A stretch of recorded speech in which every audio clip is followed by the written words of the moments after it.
আমি আসন্ন চাকসু নির্বাচনে বিজয় ২৪ হল সংসদের একজন সাধারণ সম্পাদক পদপ্রার্থী। আমি মূলত একজন স্বতন্ত্র প্রার্থী হিসাবে পদে দাঁড়িয়েছি। এর কিছু কারণ আছে, কারণ আমি চাই আমি একজন সাধারণ শিক্ষার্থী হিসাবে আমার বিজয় ২৪ হল সংশ্লিষ্ট সকল আবাসিক এবং অনাবাসিক শিক্ষার্থীদের প্রতিনিধিত্ব করতে। আমি প্রত্যেকটা মানুষে দেখা যায় বিভিন্ন রাজনৈতিক মতাদর্শের সাথে জড়িত।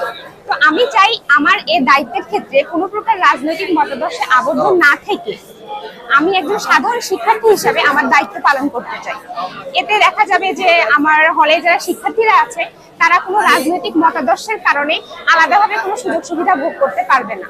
সকল শিক্ষার্থী নির্ভয়ে নিরাপদে সমান সুযোগ সুবিধা নিশ্চিত করতে আমি প্রতিজ্ঞাবদ্ধ। এছাড়াও দেখা যায় আমাদের হলে মেয়েদের মূলত আমাদের হলে আশেপাশে কোনো ফার্মেসি নাই। তো আমি এটা নিয়ে কাজ করতে চাই। আমি চাই যে প্রশাসন আমাকে এই বিষয়ে সহায়তা করবে। আমি যদি আমার নির্দিষ্ট দায়িত্ব পালনের এর জন্য আমি যদি নির্বাচিত হই, আমি চাইবো যে প্রশাসন আমাদের হলে মেয়েদের হলে বিশেষ করে একটি ফার্মেসির ব্যবস্থা করুক। পাশাপাশি আরো কিছু সমস্যা রয়েছে, যেমন আবাসন সংকট। আপনারা তো জানেন যে আমাদের চট্টগ্রাম বিশ্ববিদ্যালয় থেকে দেশের বিভিন্ন জায়গা থেকে বিভিন্ন শিক্ষার্থীরা আসে এখানে ভর্তি হতে, কিন্তু ভর্তি হওয়ার পর দেখা যায় শতকরা 50% মতো শিক্ষার্থীও এখানে আবাসিক হিসাবে নিজেকে এখনো নিশ্চিত করতে পারে নাই, যার কারণে তাদেরকে বিভিন্ন কটেজে থাকতে হয়।